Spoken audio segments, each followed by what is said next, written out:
come gli egiziani hanno dimostrato che la Terra è un globo. Un caro saluto ai ricercatori della Terra piana e grazie della vostra gradita presenza su Canal 104 Plus.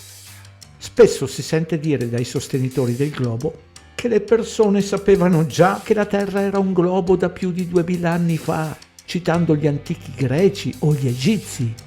Ma non abbiamo mai sentito nessuno dire esattamente come hanno scoperto che la Terra era apparentemente un globo. Come al solito si deduce che le osservazioni mirano al Sole, anziché andare a misurare la superficie della Terra, e a terra non si rileva alcuna curvatura. Ascoltiamo questo signore, Roy Casagranda, che scava nella storia. Sentiamo cosa ha da dire. Prima di tutto gli antichi egizi scoprirono che la Terra era una sfera 2600 anni fa. In realtà lasciatemi riformulare quello che ho detto. Ho detto che scoprirono che la Terra era una sfera. Hanno dimostrato che la Terra era una sfera.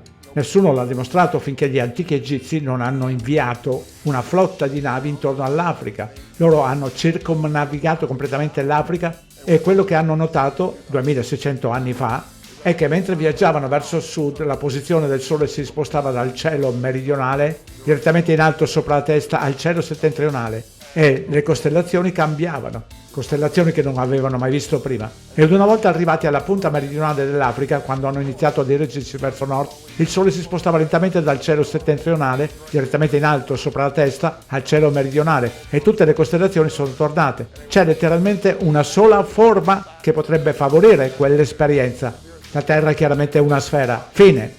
Come avete sentito dire, per Roy c'è praticamente una sola forma che può favorire quell'esperienza. Questo è semplicemente falso ed è molto ottuso se non bigotto pensare così. Prima di tutto ci sono molte altre possibilità ed una di queste è che quello che vediamo nel cielo sono luci vicine, proprio come un soffitto sopra di noi. La stessa spiegazione la troviamo su indice alfabetico sotto la voce Luna, perché è capovolta al sud, 1 e 2.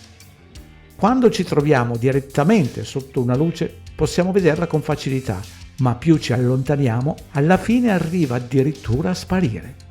Oltre a questo c'è anche l'effetto della prospettiva, non delle misurazioni tangibili. Se fate le ricerche sulla Terra globo, le origini di ogni singola congettura, o meglio delle fondamenta del globo, nel modello della Terra sferica e del modello o nel sistema eliocentrico, tutto si basa sull'osservazione del cielo, del Sole e delle stelle. Questo fa scaturire un mucchio di ipotesi su ciò che vediamo, dimenticando che tutte le nostre osservazioni sono governate dalla prospettiva, la quale cambia la dimensione angolare delle cose mentre si allontanano. Non stiamo parlando solo di elementi isolati, ma della nostra intera vista.